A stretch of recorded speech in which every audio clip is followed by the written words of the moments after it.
Vamos fazer algo completamente diferente. Enquanto eu tô aqui no carro esperando as crianças, nos esportes, eu vou gravar mais um capítulo para vocês, porque a gente precisa terminar e voar. Capítulo 8, hoje eu já mandei lá o capítulo anterior, mas esse livro a gente precisa acelerar um pouco mais para a gente chegar no final da leitura, até o final aqui do nosso Mais Que Magras, nossa mentoria maravilhosa, que está prestes a terminar. Então vamos ler o capítulo 8 do livro A Única Coisa, é nosso terceiro capítulo, Uma Vida Equilibrada. A verdade é que equilíbrio é uma grande bobagem, é um sonho inalcançável.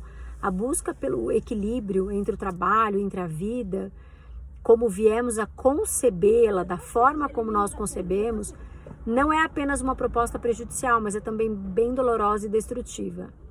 Nada alcança equilíbrio absoluto, nada, não importa quão imperceptível possa ser, o que parece um estado de equilíbrio é, na verdade, algo completamente diferente.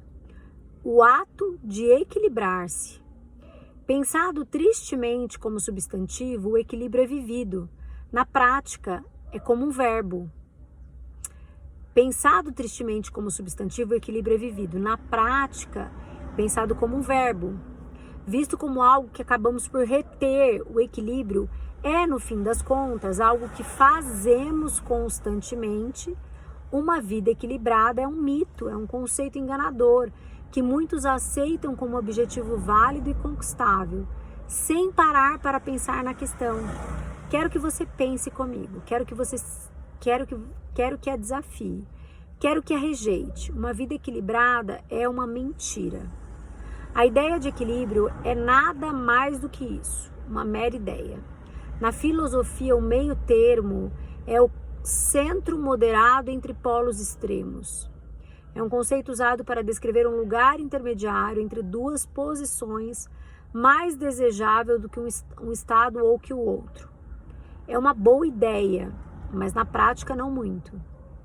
Idealista, mas não é realista. O equilíbrio não existe. É difícil de entender, muito mais de acreditar, principalmente porque uma das reclamações mais frequentes é: preciso ter mais equilíbrio. Trata-se de um discurso comum, um mantra comum, que considera o equilíbrio como algo que faz falta para a grande maioria das pessoas. Ouvimos tanto falar de equilíbrio que automaticamente acreditamos ser ele exatamente o que nós deveríamos procurar, mas não é. Propósito, sentido, é isso que vai construir uma vida de verdadeiro sucesso.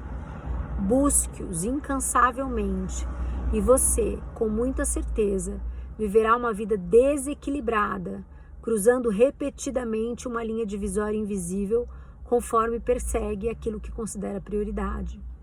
O ato de viver uma vida completa, dando tempo ao que importa, é sim aí um ato de equilíbrio. Resultados extraordinários requerem atenção focada e tempo naquilo. O tempo gasto com uma coisa significa tempo perdido em outra coisa, o que torna, neste conceito, o equilíbrio impossível. A gênese de um mito. Historicamente, equilibrar nossa vida é um privilégio difícil até de se imaginar. Milhares de anos, viver era trabalhar. Se você não trabalhasse, caçasse, cultivasse, criasse um gado, você não viveria muito tempo. Mas as coisas mudaram. Jared Diamond, ganhador do prêmio Pulitzer, mostra em Guns, Germs and Steel, Armas, Germes e Aço, os destinos da sociedade humana, como a especialização profissional acabou sendo gerada pela organização social em fazendas aptas a produzir alimento em excesso. 12 mil anos atrás, todos na Terra eram caçadores e coletores. Agora, quase todos nós somos fazendeiros ou somos alimentados por fazendeiros. Não ter de trabalhar com a agricultura permitiu que indivíduos se tornassem acadêmicos, artesãos. Alguns trabalhavam para pôr comida na mesa, outros para construir a mesa. Inicialmente, a maioria das pessoas trabalhava de acordo com suas necessidades e ambições. O ferreiro não tinha que ficar na forja até às 5 da tarde. Podia ir para casa quando as ferraduras dos cavalos ficassem prontas. Então, a industrialização, que surgiu no século XIX, estabeleceu pela primeira vez que os trabalhadores deveriam labutar para outra pessoa. Essa história está repleta de chefes autoritários, períodos de trabalho incansáveis, anuais, fábricas acesas de noite. Consequentemente, o século XX testemunhou o início do movimento social, esses movimentos que visavam proteger os trabalhadores e limitar suas horas de trabalho. Entretanto, a expressão equilíbrio entre sua vida e seu trabalho não foi cunhado até meados dos anos 80, quando mais da metade das mulheres casadas se uniu então à força de trabalho. Parafraseando o prefácio de Ralph Gomory no livro Viver Junto, Trabalhar Separado, Famílias de Carreira Dupla e o Equilíbrio Vida-Trabalho. De 2005, passamos de uma unidade familiar composta por alguém que ganha o pão, em alguém que cuida do lar, para uma com dois que ganham o pão, em que ninguém dos dois cuida da casa. Qualquer pessoa com o mínimo de inteligência sabe para quem sobrou o trabalho extra no início. Contudo, nos anos 90, o equilíbrio entre vida e trabalho havia se tornado a palavra de ordem comum também entre homens. Uma pesquisa conduzida pela LexisNexis, com os 100 maiores veículos de comunicação do mundo todo, mostra um aumento dramático em números deste artigo do assunto. De 32, na década de 86 a 96,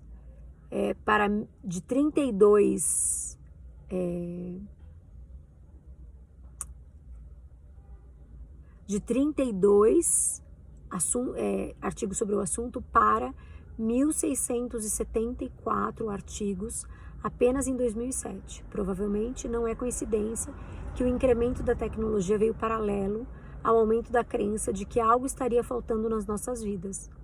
A resposta são espaços invadidos a menos limites e menos limites.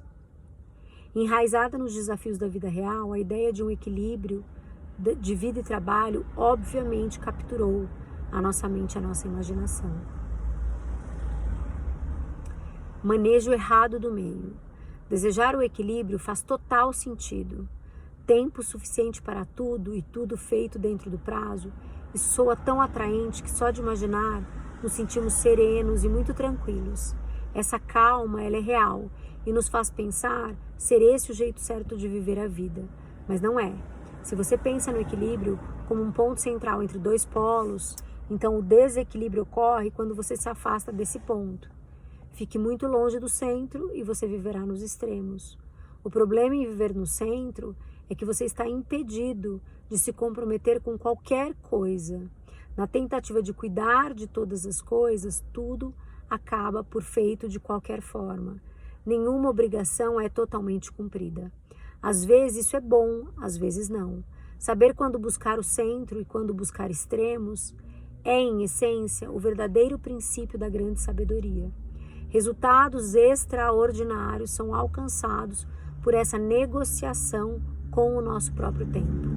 O motivo pelo qual não deveríamos buscar o equilíbrio é que a mágica nunca acontece no centro. A mágica de tudo sempre acontece nos extremos. O dilema é que buscar os extremos traz enormes desafios. Compreendemos naturalmente que o sucesso se encontra nas bordas exteriores, mas não sabemos bem como manejar nossas vidas enquanto estamos nela. Quando dedicamos muito do nosso tempo ao trabalho, a nossa vida pessoal sofre. Vitimados pela ideia de que horas extras representam qualidade profissional, culpamos injustamente o trabalho quando dizemos não tenho vida. Geralmente é o oposto. Mesmo se nossos empregos passassem a não interferir nessa questão, nossa vida pessoal ainda poderia ser repleta de tenho que fazer, o que nos levaria à mesma conclusão, não tenho vida. E às vezes somos atingidos por munição vinda dos dois lados. Alguns de nós aguentam tantas demandas pessoais e profissionais que tudo é comprometido. Prestes a um colapso, nós declaramos mais uma vez, nossa, não tenho vida. Assim como atuar no centro, atuar oscilando entre os extremos, pode significar que estamos apenas falhando em permanecer no centro, no equilíbrio.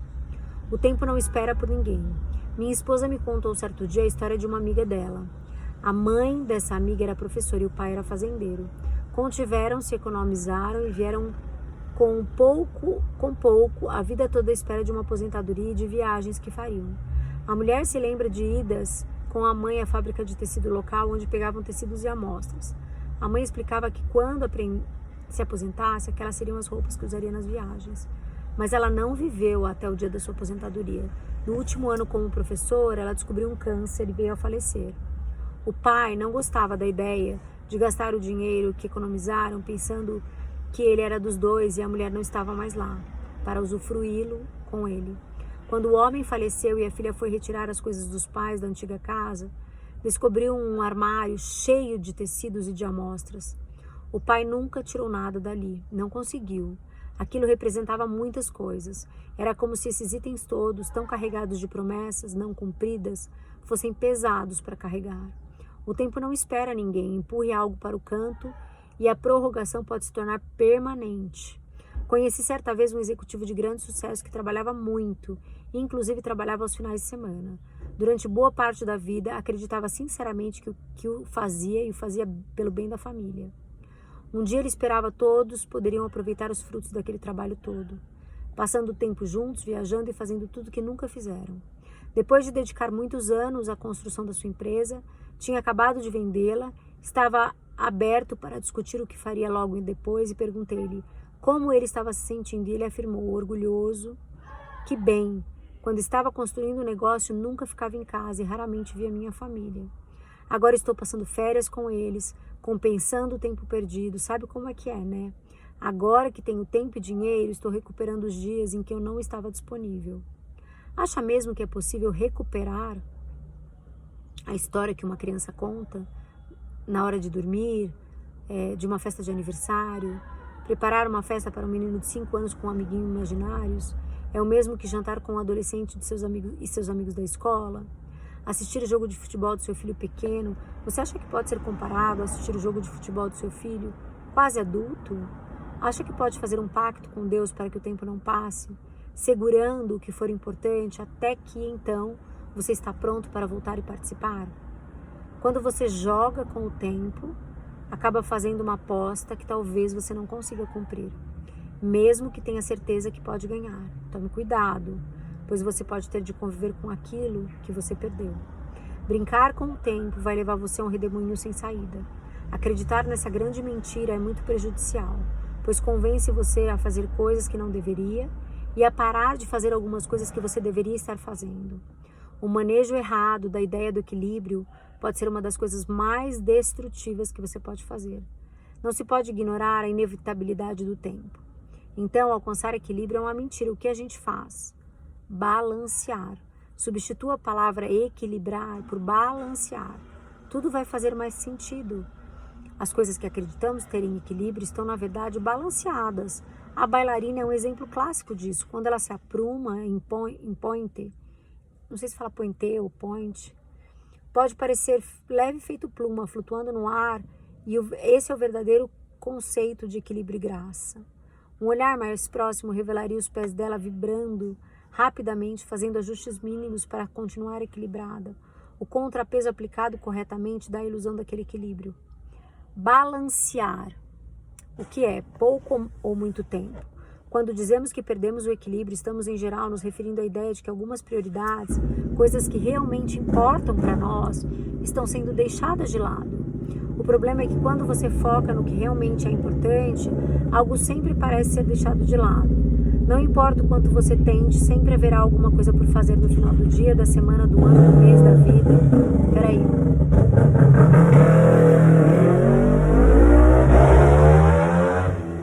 Tentar fazer tudo de uma vez é uma grande furada. Quando as coisas que importam realmente mais são concluídos, você ainda vai sentir que há coisas que precisam ser feitas. O que realmente traz essa sensação de desequilíbrio completo. Deixar algumas coisas por fazer é um preço a se pagar para que você tenha resultados extraordinários em outras. Mas não dá para deixar tudo por fazer. E é aí que começa o balanço, o que eu chamo de verdadeiro balanço. A ideia de balancear é que você nunca vai longe demais a ponto de não conseguir encontrar o caminho de volta. Nem fica lá a ponto de que não exista nada mais esperando quando você retorne. Isso é tão importante que até a sua vida pode estar em jogo nesse momento. Um estudo de 11 anos com quase 7.100 funcionários públicos britânicos concluiu que expedientes diários muito longos devem ser fatais. Os pesquisadores mostraram que indivíduos que trabalhavam mais do que 11 horas por dia, 55 horas por semana, tinham 67% mais chance de adoecer de causas do coração. O balanço não se resume apenas a uma questão de bem-estar. Ele é praticamente essencial para que você viva bem. Existem 2 tipos de balanço, entre vida pessoal e trabalho, e o que você tem dentro de você, o que existe dentro de cada um de nós. Na vida pessoal, estar consciente das suas ações é o ingrediente essencial. Estar ciente do seu espírito e do seu corpo, ciente da sua família, dos seus amigos, das suas necessidades pessoais, nada disso pode ser sacrificado se você pretende realmente ter uma vida. Dessa forma, você não pode jamais esquecer sua vida pessoal por causa do trabalho, por exemplo. Nem trocar um pelo outro. É possível alternar entre ambos. É possível alternar e até combinar atividades em torno deles, mas não se pode jamais negligenciar nenhum dos dois por muito tempo. Sua vida pessoal requer um rígido balanço. Sair ou não do ponto de equilíbrio não é a questão. A questão é, por pouco ou por muito tempo. Na vida pessoal, evite longos períodos fora do equilíbrio. Ficar um pouco fora do ponto permite a você manter-se conectado com todas as coisas que importam mais e levá-las sempre junto com você. Na vida profissional, busque dedicar mais tempo a cada uma das oscilações, fazendo as pazes com a ideia de que buscar resultados extraordinários pode requerer que fique fora de equilíbrio por longos períodos. Isso permite que você foque no que importa mais, ainda que outras coisas de menor prioridade sejam momentaneamente prejudicadas. Na vida pessoal, nada pode ser deixado para trás. No trabalho, isso é necessário. Em seu livro O Diário de Suzanne para Nicholas, James Patterson destaca com primor onde se encontram nossas prioridades no balançar da nossa vida pessoal e profissional. Imagine que a vida é um jogo no qual você manuseia 5 bolas. As bolas são chamadas de trabalho, família, saúde, amigos e integridade. E você mantém todas elas no ar, mas um dia você vem a entender finalmente que o trabalho é uma bola de borracha e que se você derrubá-la, ela quica, mas volta. As outras 4, a família, a sua saúde, os amigos, a sua integridade, elas são de vidro. Se você derruba uma delas, irrevogavelmente arranhada, rachada, talvez até estilhaçada. Viver, então, é um ato de balancear. O balanceamento é uma questão de prioridades. Quando você muda a palavra de balanço para prioridade, enxerga então suas escolhas com clareza e abre o caminho para mudar seu destino. Resultados extraordinários exigem que você estabeleça prioridades e atue de acordo com elas. Quando você age segundo a sua prioridade, você fica automaticamente fora do equilíbrio, dando mais tempo para uma coisa em detrimento de outras. O desafio, portanto, não se trata de sair ou não da zona de equilíbrio. O que é necessário? O desafio refere-se a quanto tempo focar em cada uma das prioridades que você colocou, sendo capaz de estabelecer suas prioridades fora do trabalho e tendo bastante clareza quanto que é prioritário profissionalmente. Envolve voltar para casa, conhecendo suas prioridades lá, para que você possa depois voltar ao trabalho. E quando tiver que trabalhar, trabalhe. E quando tiver que se divertir, divirta-se então. Caminhamos assim, por uma corda bamba, esquisita, mas as coisas não estão em seus devidos lugares quando você começa a confundir o que realmente é prioridade. Então, boas ideias, né? Que é o resuminho do capítulo.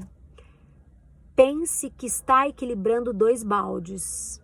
Separe sua vida pessoal e profissional em 2 baldes distintos, não para setorizar, mas para você balancear. Cada um tem seus objetivos e vão ter suas técnicas. Balanceie o balde do trabalho. Entenda o trabalho como uma habilidade, um conhecimento que deve ser dominado. Isso fará com que você dedique mais tempo a uma única coisa. Inevitavelmente colocará o restante do seu dia de trabalho, ou da semana, do mês ou do ano fora do equilíbrio. Sua vida profissional é dividida em 2 áreas distintas, o mais importante e todo o resto. Você terá de levar o que importa ao extremo e aceitar o que acontecer com o restante. Isso é o que requer o sucesso profissional. Balanceie o balde da vida pessoal. Entenda que a sua vida tem muitas áreas e que cada uma delas requer um mínimo de atenção para que você sinta que tem uma vida realmente. Deixe alguma cair e sinta as consequências. Esse processo requer uma atenção frequente e constante.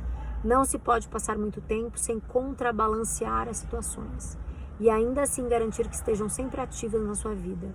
É o que requer sua vida pessoal. Comece a levar uma vida balanceada. Deixe que as coisas certas tomem a frente, quando necessário, e volte ao restante quando possível. Ter uma vida extraordinária implica ter jogo de cintura. Acabamos o capítulo 8. Hoje eu queria mandar 3 capítulos para vocês. Acho que eu ainda vou gravar um 9. Mas vamos que vamos. Não deixa de ler os livros. Se você perdeu o primeiro, se você perdeu o segundo, volta. Leia. A leitura é edificante, ela é esclarecedora. Ela te dá ferramentas que você vai usar nessa transformação definitiva de vida. Tá bom? Um beijo, até a próxima leitura.